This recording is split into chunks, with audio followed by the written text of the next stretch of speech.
Hello, everybody. Welcome to this session from Bangor. I've just looked out the window before I spoke to you. It's brilliant sunshine here, brilliant sunshine. And unless you go on a webcam for Bangor, North Wales, you won't be able to know any different. We were supposed to have a storm last night. The world is stormy. The world of financial services can be stormy, and that's what we're talking about today. The need for organisations, for individuals, you, I, our guest speaker today, the transformation specialist, Paul Withams. We've all got to cope with change, unexpected events, and many of them much more serious than the weather. So welcome to our session today. It's entitled, and Paul and I have spoken about this a couple of times to set the scene, set the theme. It's entitled Planning Organisational Transformation to Address Financial Crime. Now, there is that famous quotation attributed to many people, including Confucius, amongst others, that says, "Those who fail to plan to fail. Those who fail to plan to fail." Well, whether it's Confucius or whoever, it's an interesting thing. Our topic today is planning organisational transformation. There's constant change, as we'll hear about in the discussion, the conversation with Paul, and it's about how do organisations plan for organisational transformation, or get left behind, or unfortunately, in some situations, switch the lights off at the end of the day, and we are but a name in history. Paul, welcome. It's great to see you there. It's good to be with you, Stephen. Behind you is your garden. It is, and this is real sunshine as well. So the northeast Essex coast has sunshine. Although, as you say, storm clouds are on their way. Apparently, it's going to be raining tomorrow. They tell us. Such is the beauty of the English weather. We'll have finished talking by then, I think. Yes, quite. So thank you so much for joining us.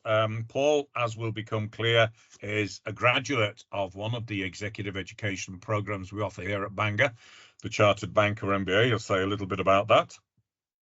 And as I say, our slides, we have a couple of slides, nothing too heavy at all. If we move on to the next slide, am I able to move it? Yes, I am. There he is. It does look like Paul. So if you look from the photo in Meet the Specialist to the picture in front of the trees, yeah, I think it's him. It's not an avatar or anything from AI. All the intelligence which you receive here is genuine, not artificial, well, at least from Paul anyway. So you can see there, he's a managing director of Coastal Consulting, and he has a wide range of experience in financial services, some of which we'll talk about, NatWest, RBS, etc., and then perhaps more recently in delivering transformation in a variety of other organisations. There's the plug at the bottom of the slide for our executive education programs. Paul graduated last year with the dual award Chartered Banker MBA from Bangor University and the Chartered Banker Institute in Scotland.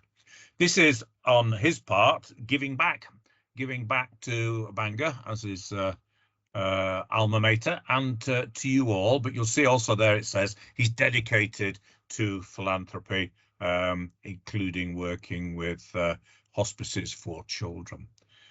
You're very welcome, Paul. Do you want to tell us a little bit about your own career journey and any common aspects, and then we'll begin to focus more on transformation?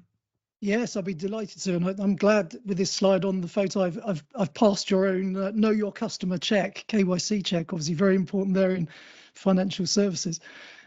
So yeah, in terms of my career, I started in NatWest, as it was then, before the buyout by the RBS Group, in the very late 80s, early 90s, and I started off in branch banking.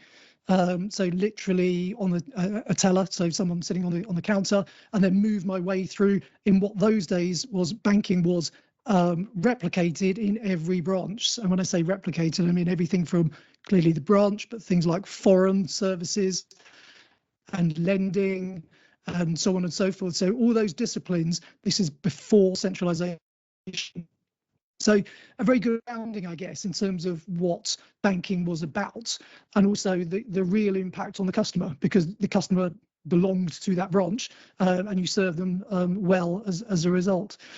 I then had the opportunity within NatWest of moving around, and I took that opportunity, and I moved on to a number of areas, initially to what became investment banking, but corporate banking, and then into small business services. And then it was really in the early 90s that I had the opportunity of moving into what was then called network strategy and development. So it was the distribution of products to customers, and particularly the rollout of cash machines at non-branch locations. At the time, seemed quite innovative, a good way of getting what customers wanted, and bearing in mind payments via a card was probably done one of those roller machines, certainly on a credit card or a check with a check guarantee card. Otherwise, you had to use a cash machine to get money out to pay for something. So I was involved in that, and the key for me was really project management, because I was putting in, particularly in the UK, I was responsible for all the cash machines going to railway stations. If you got something wrong in your planning, it either meant the security wasn't there, or the cash wasn't there for day one, or you couldn't start the build because you hadn't got the permissions from the local authority, and so on and so forth. So it was an early opening really to change management for me. But then I went on in my career, taking that forward across quite a variety of change, including telephony. So when we started centralizing back office processes, telephony went into circa 12 to 14 call centers around the country, where the development of automated voice response, or some people call it IVR, interactive voice response, came about. And all those things needed to again be planned, understood, and implemented. And then I moved into treasury for securitization, for the mortgage book for NatWest, and we initiated the largest ever UK securitization at that point. And then moving on after that into areas such as digital banking, and then over time, certainly when I left NatWest and started moving on to other areas and going into consulting, moved into financial crime. Again, the process, I would say, in terms of change management, very similar in terms of knowing what it is that you want, and we can explore some of those stages for change management and transformation. But then particularly for financial crime, some nuance, some lenses that apply to that, as there tends to be with any transformation, and it has its own particular focus, and we can explore some of those things as well.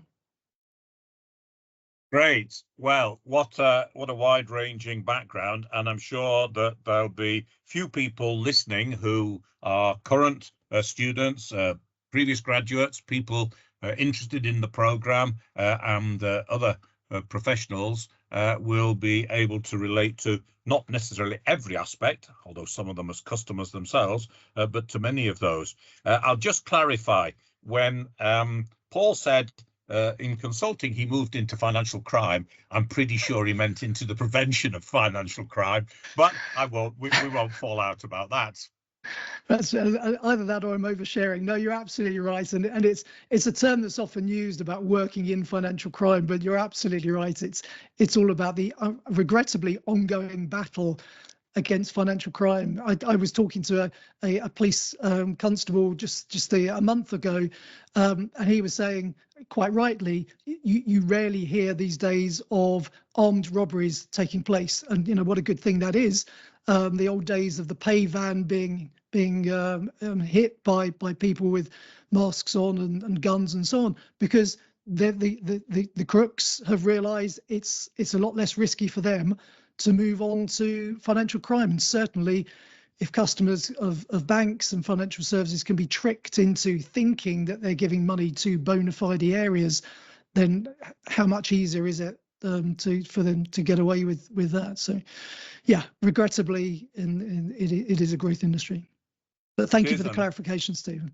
yes, and the criminals don't need to physically go. They do it all through technology like we've got here. Absolutely. Just to remind those, and not everybody's attended all the webinars, previous webcasts that we've interviewed people have considered a number of external influences. We've heard from regulators, we've heard from forensic accountants and auditors, and we've talked about the potential for information technology to sift literally millions of transactions and identify suspicious behaviour. Normally we think of that as being suspicious behaviour by customers.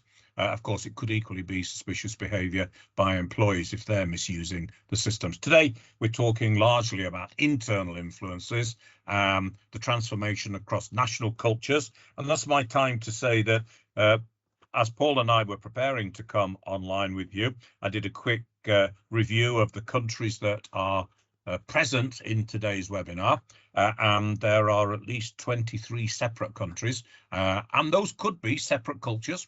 Okay, some countries have similar cultures, and there are a number of people who registered for today's webinar where I didn't have the country of origin. So we're going to look at this challenge of transformation across national cultures and the problem of how do you embed transformation. You could get it successfully implemented once, but we're faced with constant change. So that's setting it in the sequence of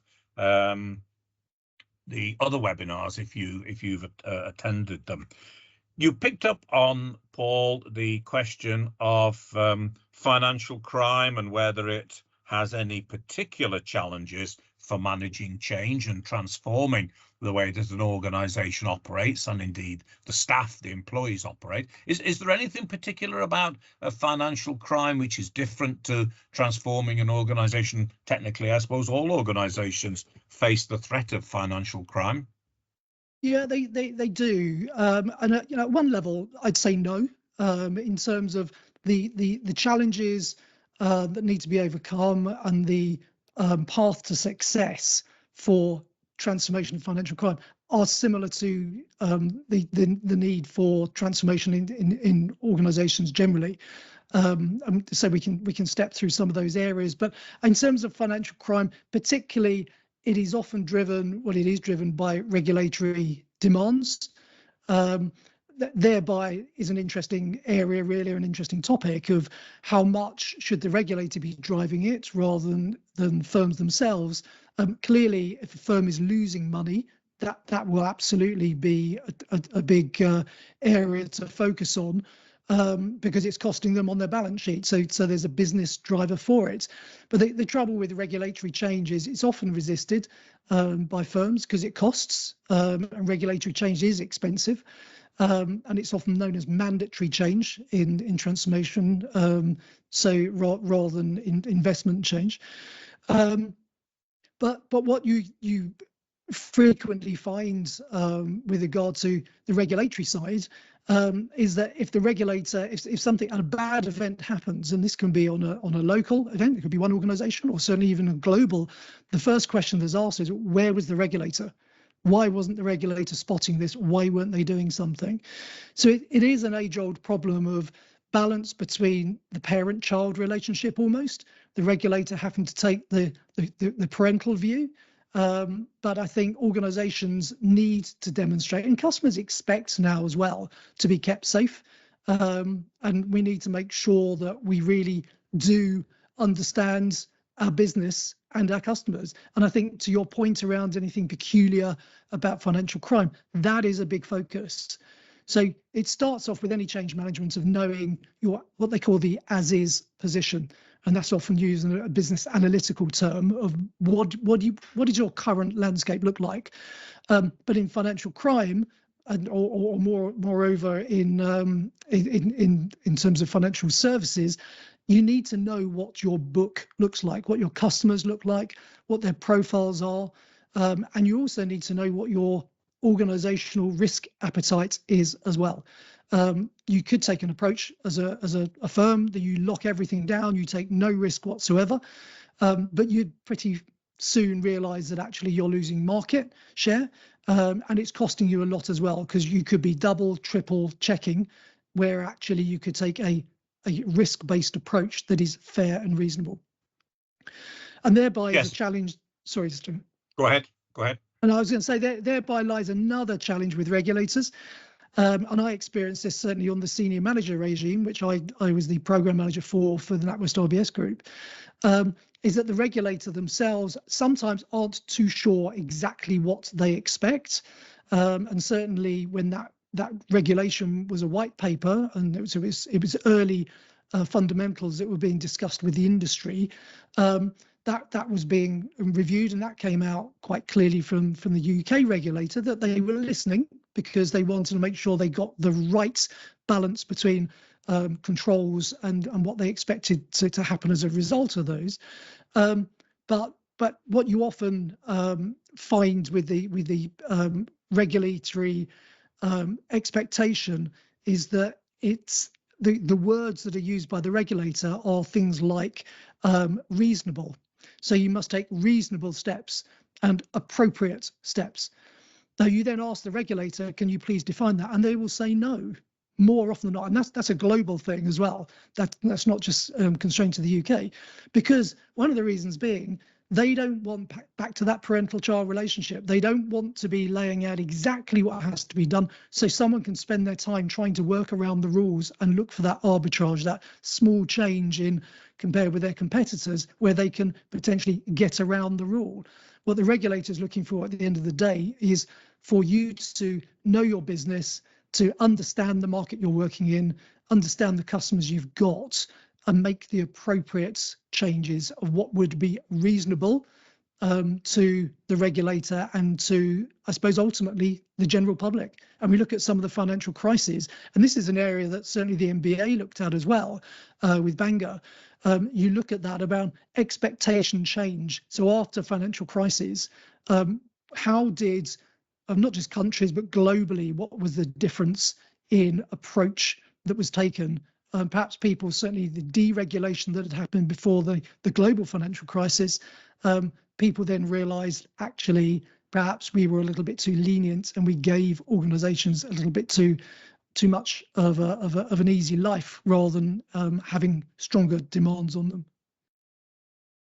Yes, who'd want to be a regulator? There may actually be some people in the gang here today who are regulators. It's a difficult task, because as soon as something goes wrong, you say, everyone goes, where was the regulator? And yet the regulator, if they are too prescriptive, will encourage, as indeed any set of even internal regulations, creative individuals will find ways around it, which leads us, I think, quite nicely into the idea of, you touched upon the starting point being as is, where are we? What's the organisation's risk appetite? If we're too risk averse, of course, we won't have many customers. We're turning away, and that's one of the issues with technology, spotting suspicious transactions or potentially suspicious transactions. We may turn away customers. But can we move to talk about the transformation process, which has many common elements across transformation in general, regardless of industry, but specifically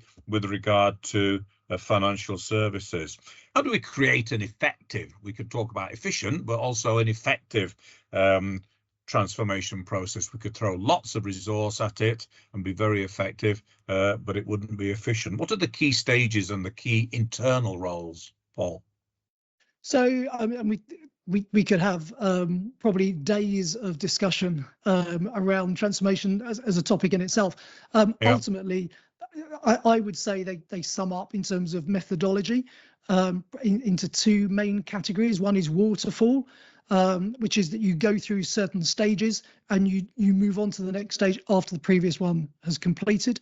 Examples of waterfall transformation would be prints. And I do apologise, someone's ringing on my telephone now. So hopefully they'll ring off in a second, but if I need to answer it and hang up, we will do. So what it expects for that waterfall prints 2. There's an example of waterfall transformation, and Another example is what's known as MSP, so managing successful programs.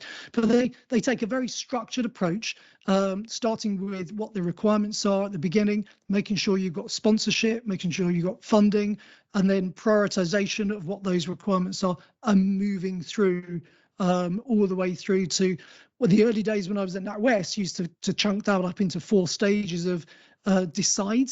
So decide what it is you want to do, define what it is, and that comes back to the writing the business requirements down, develop. So that could be IT, it could be processes that need to be developed, could be documentation, and then deliver.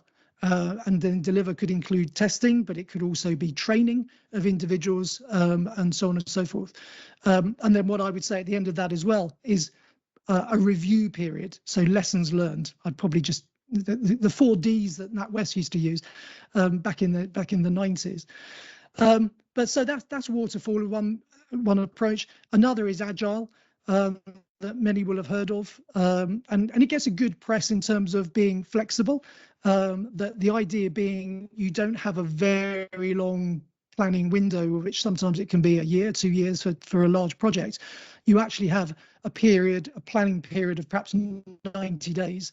And in that, you actually look to get something tangible out, a minimal viable product perhaps, but you review, and within that process, you actually deliver something.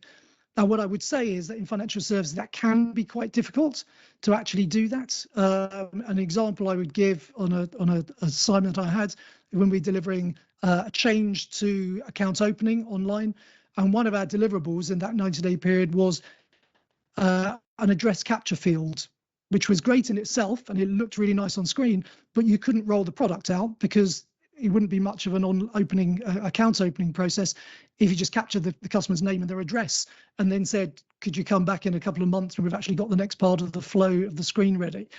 So I think these things have to be used in the right context. Some people even refer to a blend of those approaches, and they refer to that as Wagile, which is kind of a waterfall and agile blend almost. But I think a lot of it comes down to whichever approach you take, it's certainly around clarity.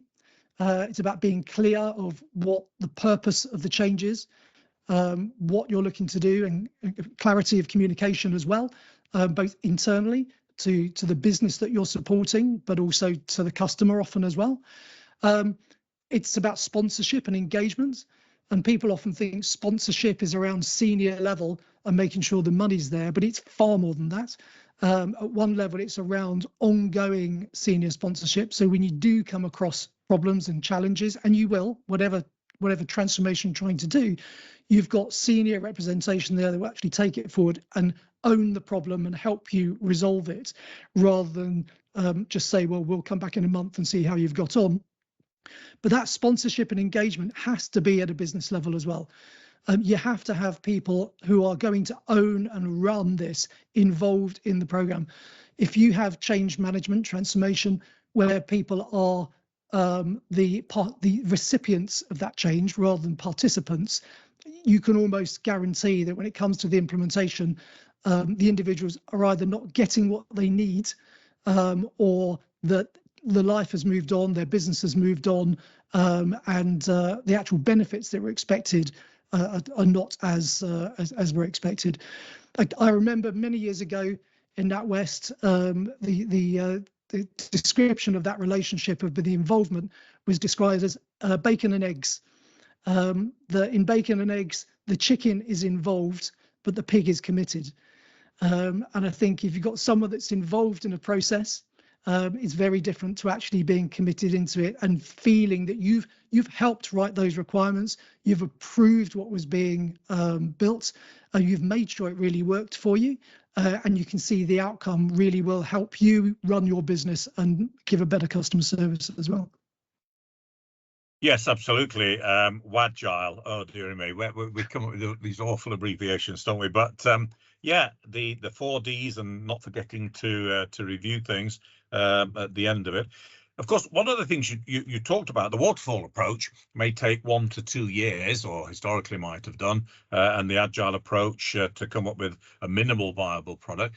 with the pace of change and the difficulty to predict certain things, maybe that's an argument for agile, because by the time you spent 1 to 2 years, the world's changed and moved on. But I'm particularly taken by, and I have experience of it myself, of course, both as a recipient, but also as a participant in various forms of change. So I'd like to explore that a little bit more, because in marketing, which is the module that I deliver on the CB MBA, we talk about internal customers and what we normally expect as a customer, an external customer. Internal customers who need to receive the message as well, which is what you were saying. Clarity about the process, but also clarity in communication, which I think leads us quite nicely on to the challenges of achieving a transformation and embedding it, the obstacles. Well, clearly one of them would be if the employees, colleagues think of themselves as a recipient, something's being done to them rather than I've had a bit of an involvement in it. You've referred to senior management. And when we were talking about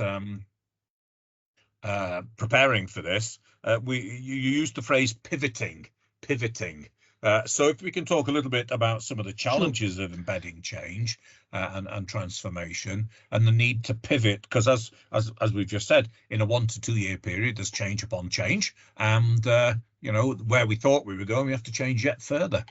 Yeah, and completely, and even someone who's a purist of the waterfall process would say absolutely recognise the need for that, what I would call flexibility, that need to move with what the business requirements are, and there is a process for that, which is change control. So you can have the original scope that's written down, but the change control process is there to reflect that need to pivot, and sometimes that can be because of a geopolitical change that's happened and you need to move with that. It could be because of business change that's happened, and sometimes it comes down to budget, hard and fast numbers that actually the organisation thought it was going to have the budget to see the programme. Some of these are multi-million pound programmes, so there is a need to be able to pivot, to be flexible, and recognise actually we now need to change the scope. Now, the important thing with change control is that absolutely all stakeholders are involved in the review of that assessment, because the last thing you want is someone has made a decision, and it could be often financial. So the finance area have said, okay, the budget's being cut, what can you do? And a transformation lead and transformation program, you could say, well, that's okay, we just won't deliver this part, so we'll cut off that particular component. Another project can pick that up at a later point. What you end up with is that people who are running it on the first line, if you like, first line of defence, so those people at the front end, the operational end, realise quite early on that actually what they're getting is not going to work, or there's a chunk missing that actually the benefits realisation of that business case was relying on. So it can come home to roost, that once you've made that decision, if it hasn't been fully understood, you can realise actually you've got a bit of a problem. So I would say that process of change control, it has to be far more than just a lip service. It's far more than a form-filling activity where someone looks at a proposed change and says, that's okay, it's all right for now. Those people, and it all comes back to the stakeholders, they need to own their own area of responsibility and make sure that when they're asked about something, they're asking the probing question. So when you say it's going to be delayed or it's not going to be in scope, when exactly will that part be? Or how will the product work you're delivering if we haven't got X as part of the scope anymore? So that's what I would say about that pivoting capability. Agile would tend to pride itself on the ability to be flexible because it's only a 90-day window and sometimes shorter planning periods as well.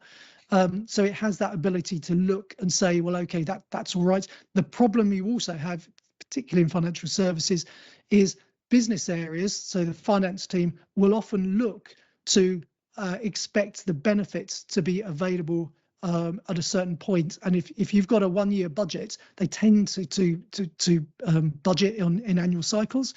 If you've got a 1 year budget, but actually you're making decisions of what is and isn't in scope on a 90-day, 3-month period, that can be hard to reconcile between what you actually expect to get back and actually what's being delivered.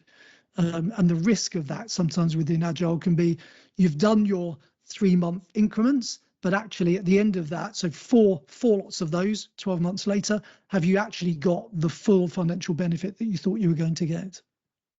Yes, indeed. And I suppose that returns back when there are various needs to pivot, finance, obviously, various other changes. People need to be honest, as you've said, to say, well, that's actually going to take us below the minimum viable effort that we're trying to achieve. Actually, is there any point in doing it? Which leads us quite nicely on to one thing I should say to everybody listening. At the end, I will pick up some of your questions to post to, or pose rather, to Paul. So rather than interrupt the flow, if you're happy to type in the chat area, and I'll pick some of them out so we don't duplicate them as well. But this discussion about people being confident enough, willing, and that's partly to do with internal culture perhaps, leads us on to a little bit of a discussion about trying to transform organizations, most of which will be multinational enterprises and operating in different parts of the world across national cultures.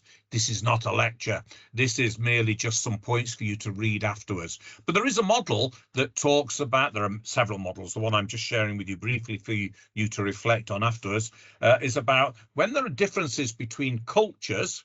Head office in UK, let's say, for the sake of argument, and a subsidiary elsewhere in the world. If there are differences in culture, how do we achieve what Paul's just said about communicating internally? And how do we achieve this idea that people are not just recipients, but participants? Because the model you can have a look at partly explains resistance to change, our involvement in the decision-making process, recipient, participant, the role of opinion leaders. Oh, well, Fred says this, or Frida does, and off we go. And the benefit of using examples from elsewhere. And without prolonging it, this model, I've reported here, selected countries. I've underlined and boldened the UK, because that's where we're speaking from. Many of the recipient or the delegates listening today are from various parts of the world around, and we see differences in these values. And the challenge comes if you're wanting people, based on what Paul just said, to be honest about what will be the impact of us changing this and cutting it back. Well, there are some cultures that are very conservative or unwilling to express opinions and say, well, actually, you'll be going beyond or below a minimum viable product. Let's talk a little bit, if we may, Paul, about cross-cultural influences. I know you've worked both with NatWest RBS, but also in consulting across cultures. Yeah, indeed. And look, I'm always resistant to make sweeping statements about certainly global cultures, because often it's a generalization and one has to be careful with it. But equally, though, it's a useful tool. And the same can happen in any particular country. You quite rightly, you get a complete blend of cultures and so on and so forth. What I would say, and again, the MBA was really useful in this, and particularly Professor Bob Souster with the lectures that he did, the approaches you can get to obedience and the rules that, or the way that people and cultures around the globe respond is quite interesting in itself. Now, my own experience, and I've run programs that have been that have rolled out and implemented transformation in regions around the globe. I would say generally in the UK, people are generally quite obedient to rules. The UK does like a rule. The UK individuals like queuing. I think we're quite famous for our queuing, and we're quite obedient and willing to queue up and wait and so on. That said, we will ask what if. So we'll look to say, would it be okay if? And we'll look to perhaps try and circumvent the process, sometimes overtly and sometimes not. And it's the latter that obviously then causes the problems. I'd say parts of Europe, I'm going to be diplomatic here rather than actually naming particular countries, but some don't take kindly to being constrained, some countries. And I'm sure, you know, in our generalized models that we have, we could probably put labels on those. Other, I'd say, EU countries are very disciplined in their approach, particularly to rules. But they will ask you for the detail. They'll expect exactly what you expect. And that can be difficult when you come back to regulatory change that we talked about earlier on. When you get best practice and reasonable endeavours, it's really hard then to come up with a set of very disparate rules that can be followed or can be worked around. I'd say in terms of APAC, so Asia Pacific, my experience is they normally, and it could be because of where they are versus where the head office often is on the programs that I've worked in, they normally consider themselves pretty independent, certainly of the UK. So again, I'd say it's important to tie back to their own regulatory expectations or their customers' benefits. And I'll expand a little bit on that in a minute. USA, and this is something that Bob Souster highlighted, which I thought was really powerful, actually. He said he remembers in one particular state that he was in the US, there was a sign in the toilets and the washrooms saying, now bearing in mind, since COVID, many countries and many around the world will have a sign saying, don't forget to wash your hands, because that's a very harsh and bitter experience that we all learned. But pre-2020, in the US, there would be a sign saying it is a state crime not to wash your hands. So his point was that there is a need in certain areas, in certain countries and certain jurisdictions, for people to be told what to do, that they will be policed. If you do not wash your hands, then you are breaking a law and you can be fined. Many people would say, well, that's just common sense, and of course I would wash my hands. You can then extrapolate that up to ways of working in business and say, well, actually, there are certain things, of course, you'd want to make sure you knew who your customers were. And of course, you wouldn't want to let them do bad things, and you'd want to interrupt and you want to identify the transactions versus a culture that might need to be told that. So I thought that was quite a good, for me, something for the MBA that was a bit of an eye-opener, I guess, in terms of how people can be wired. What I would say, though, it doesn't matter what culture you're in. At the end of the day, transformation and making transformation stick and avoiding what we used to call in NatWest the rubber band principle, that naturally things will go back to its natural state unless you take action to avoid that, is local ownership. So making sure you get that. Well, how do you get that? Explain the benefits. Now, sometimes that can be driven because unless you do this, a bad thing will happen, regulatory impact. The regulator will be reviewing you, and you don't want to be in a place where you could be sanctioned. You could be personally reliable, certainly under the senior manager regime, or it could cost your business in your local region significantly because of a fine and so on. I'd say that it comes down to being really clear about who is doing what and what is expected of them. So making sure you've got a project plan that details the who, the what, the where, the why, and the how. So dates against it, so you know what people are meant to be doing and by when. That you use in change management transformation, what's known as the RAID process. So that's the risks and issues and dependencies and assumptions as well. And you use that process properly as a tool. So many people fill in a risk or an issue log because they think I need to write a few risks down, and they think a few very high level ones that say, well, the world could stop revolving, so what would we do? And you write a few things down.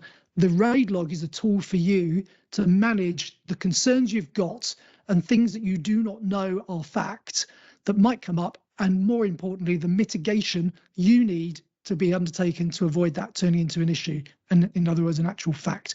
So the risk is something that could happen. An issue is something that is happening and impacting you here and now. So RAID logs, risks and issues and dependencies are very important. But I would say really it's around making sure that people understand the benefit, understand why it's going to be important to them and the benefit it's going to have on them, and making sure that you've got that involvement and you're planning for that outcome, and also that you're monitoring that plan.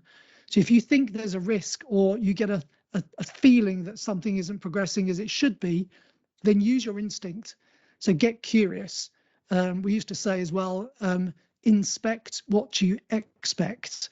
So if you expect a certain thing to have been happening on a certain date, then you need to inspect it to make sure that is happening.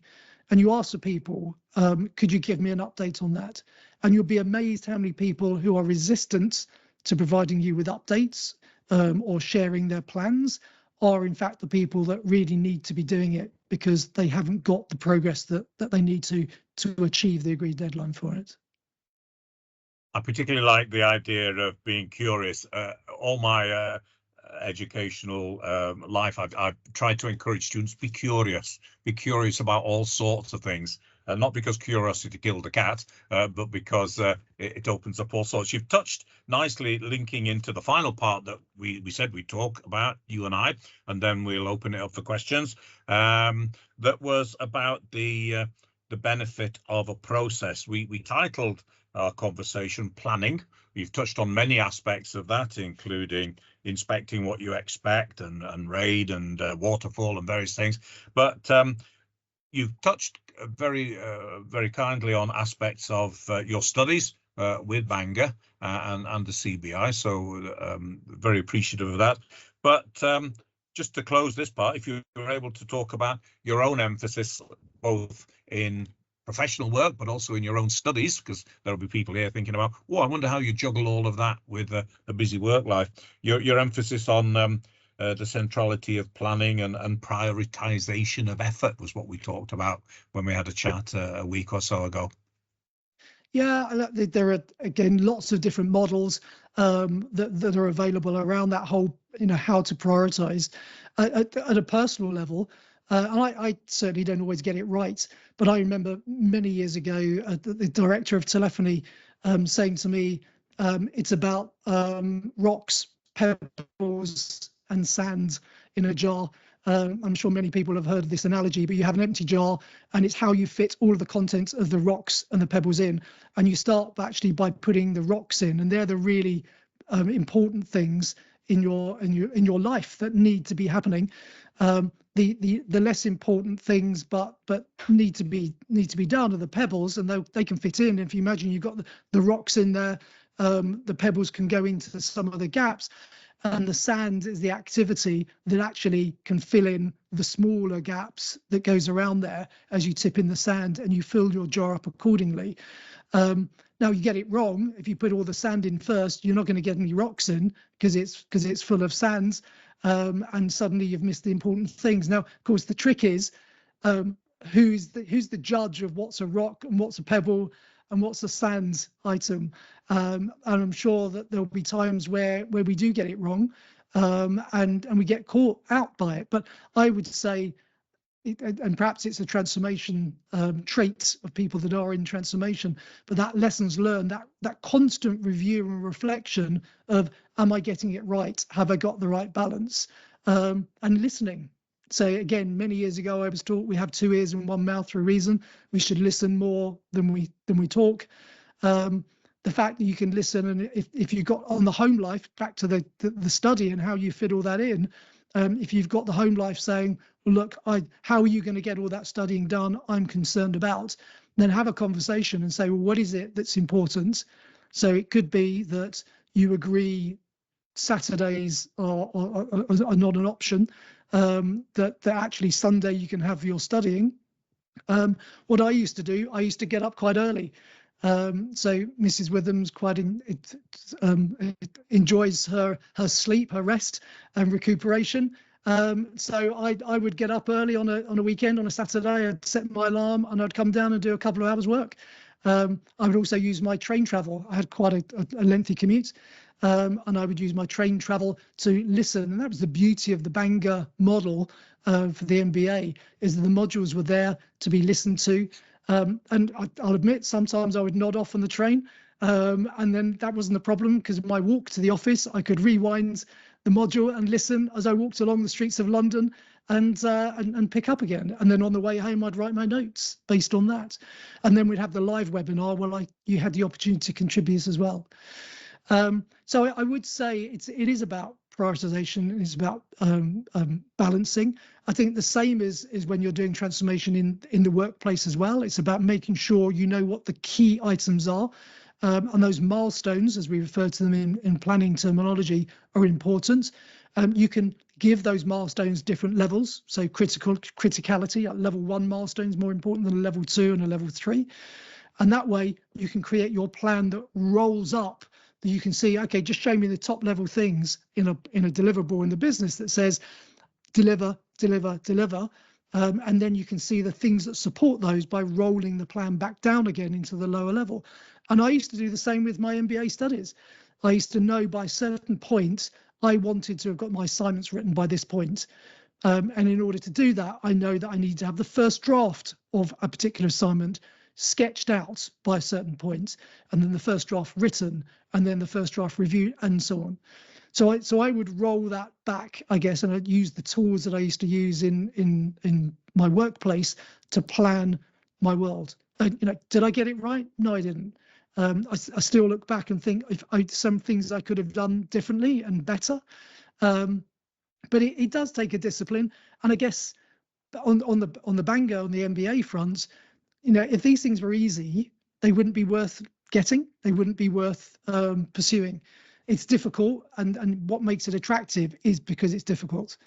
And for me, that when there were times when I thought I'm going without something. So an example, my holiday last year, I used to sit on a sunbed with an iPad on one knee and a notepad on the other and sit there taking notes. And I would do that for the morning, knowing that in the afternoon I was free to go scuba diving and all the other nice things that I wanted to do. And it's just having that, being able to say to yourself, I've got the balance right, but also to be able to keep checking back and say, actually, have I got it right? Listen to other people. Could be work saying you're not delivering this, you're behind where you need to be, or it could be family as well. Thanks for that insight, both to planning and prioritization in the work context. I can say to everybody listening, I have met Mrs. Withams. I can't comment on whether she likes to sleep or not, but she was still speaking to him at graduation, and that might be because he'd finished that period of study. But anyway, by the by. Great. I think now's the time to see if what we've got in the way of chat. So go into the chat area, everybody, type in chat. I'll pick some out. But just as we're waiting for questions to come in, Paul, anything else you want to share that we haven't touched upon in our discussion? No, I'm aware we haven't gone into too much detail probably around the financial crime side, but I would just probably wrap up really about that whole change management approach. It's in terms of an organization, it's about knowing what you've currently got. It's about knowing what your customers are, what their profiles are, and something we haven't really touched on, but automation. So there are tools out there, platforms out there that support and help an organization be more efficient with its monitoring of financial crime. So if you think of the tens of thousands or millions of transactions that an organization has to process, the tools that are there to make it more efficient are excellent, as they are effectiveness as well. But it does come at the end of the day, it's not just about plugging in a tool. It's about knowing what your book is, knowing your risk appetite is, knowing how the tool works. And the first thing a regulator will say when it comes in to inspect you is to say, explain to me how you've set your tool up. How did you make those decisions? And they won't necessarily tell you you've done it right or wrong, but they want to understand, do you understand why you've made those decisions and what's behind it? And I think that discipline of knowing why you've made that decision, knowing the risks associated with the decisions you've made, are what really are imperative. Will platforms replace an IT, replace human input into this process? No. Can it reduce it and make them smarter? Yes, it can. But you've got to understand it before you can actually make use of it. It's worse to have a tool that you don't understand than it is not to have a tool at all. Absolutely. And then, of course, the tool begins to run you and you've no idea where it's taking you. Come on, everybody, don't be shy. Let's have some questions. But with regard to automation and the Financial Action Task Force, which looks after well, through its regional bodies, it carries out many of the surveys, audits of individual countries and their capabilities or lack of. It recently, a year ago, I think February 2023, said, yeah, sure, software has a role to play, but at the end of the day, for the foreseeable future, we'll all have jobs because humans are still required. Because partly, as Paul said, it's about setting up the criteria. Software can help you to be very risk averse or less risk averse in terms of what you choose to for the software to report as a suspicious transaction. But it's a case of overloading internal resources, lots of suspicious transactions, passing it up to another organization outside, the financial intelligence unit or whatever, and they get overloaded because nobody's got an abundance of resource, unfortunately, in these aspects. And as you say, Stephen, we will have jobs. We may have different jobs, and that's the nature of the world in terms of that ever a moving change, that environment that is always transforming. But the important thing is that we actually upskill, that we stay with it, and that we remain relevant to the world in which we work as well, rather than thinking, well, I've always done it this way, I'm going to continue to do it this way, and then be disappointed where the world has moved on and you've actually been left behind.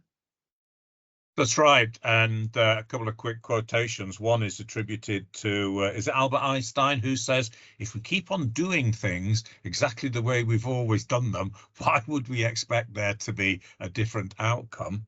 The definition of insanity, I think, was the phrase, wasn't it? The what?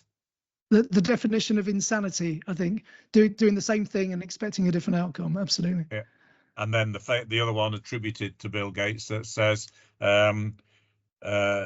societies, individuals will still need financial services, the means of transacting, but they won't necessarily need traditional banks to carry out those services. And yeah, and as Paul said, it's all about transformation, keeping ourselves up to date. I can't actually see questions at the moment in the chat area. I don't know whether I've got a problem, but just while people are putting them in, let me just go. We're in the Q&A. Okay. Just need some questions. This is the opportunity, and we'll come back to questions as they pop up. This is the opportunity to draw to your attention, if you're not already aware, in Bangor Business School, we started in the UK as the first university to offer an undergraduate degree in banking in the late 1960s.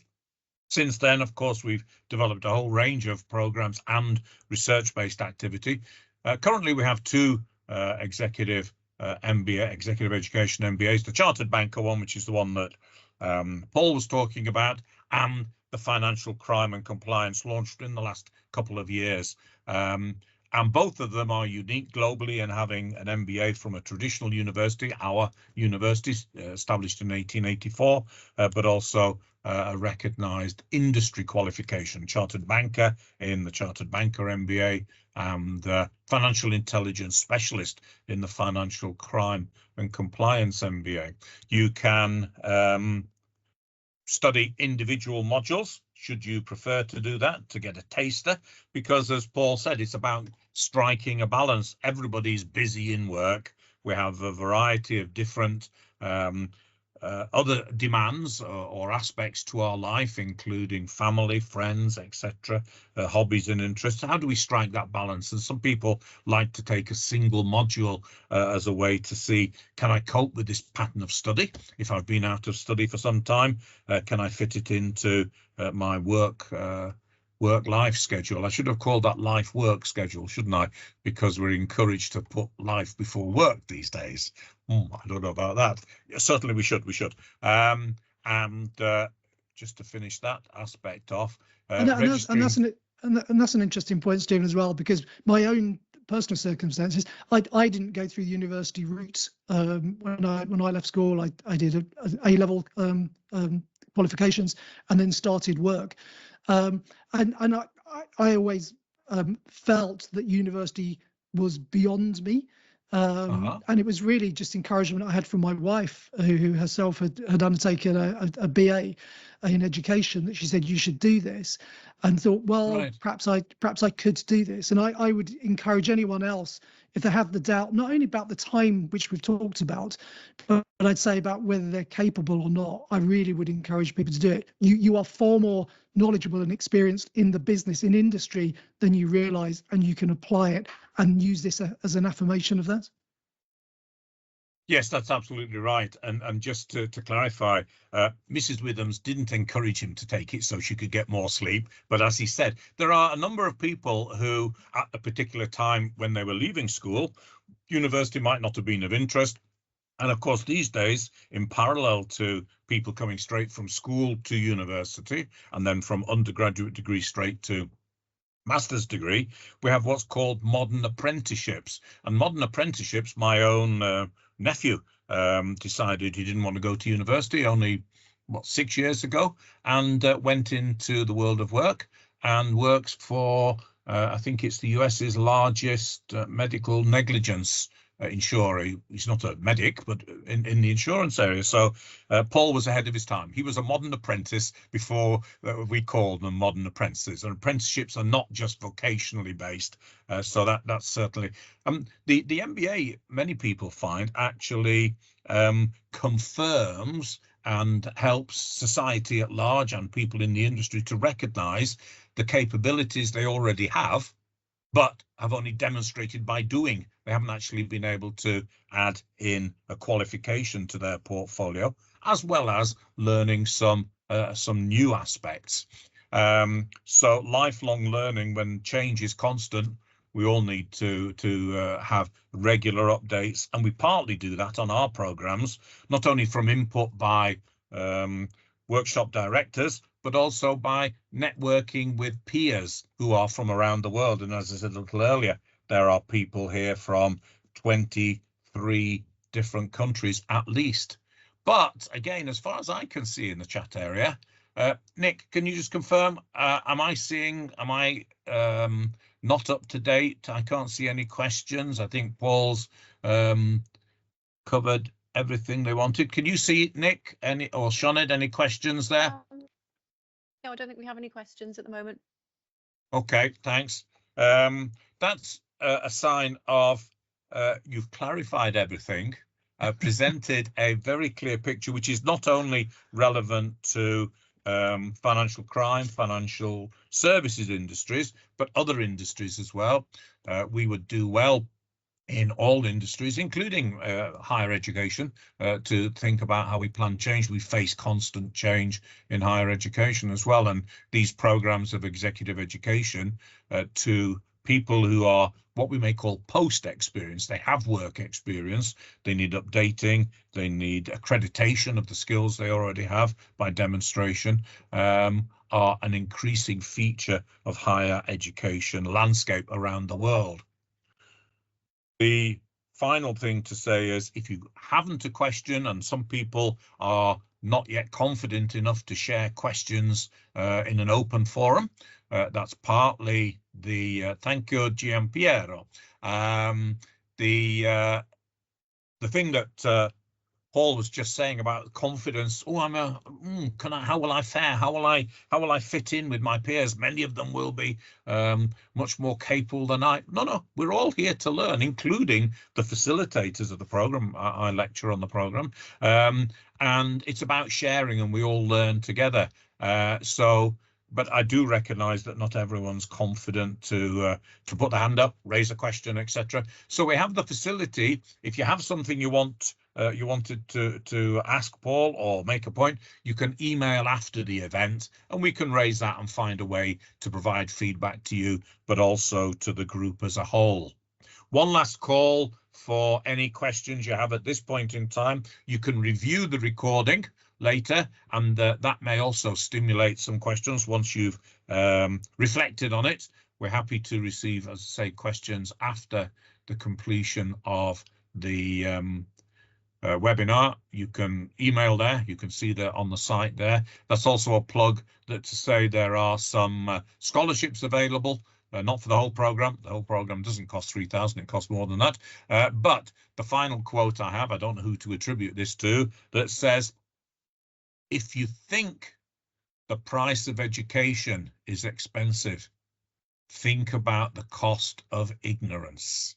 If you think the price of education is expensive, think about the cost of ignorance. So we recognise that people in all countries have various demands on their income. Not everybody can get their employer to sponsor them. So the opportunity to take an individual module, to spread your payments over a period of time, to apply for part-funded scholarships. Get in touch as per the links there, and we'll be pleased to guide you to the best way for you to engage with our programs, which we remain convinced are exciting and unique, and we're constantly refreshing the content. Thanks to Paul for being with us, and he did say prior to the call there may be some technical problems and I may have to switch off my camera in order to protect the bandwidth. We didn't need to do that, so excellent. Well done, whoever is your telecoms provider. You don't need to give them a free plug. No, but quite. Thanks for that. Yeah, thank you for the invitation. Thank you. So yeah, it's been great. I'm sure we'll be doing more things together. And Chang Huing Lim says thanks for the session. So remember, you can, on that email address there, you can put all sorts in terms of comments, reflections and questions. Until the next time we meet again, that's to you, Paul, as well as to everybody in the meeting. Bye-bye for now. Bye-bye. Thanks a lot, Paul. Cheers. Thank you. Thanks, Stephen.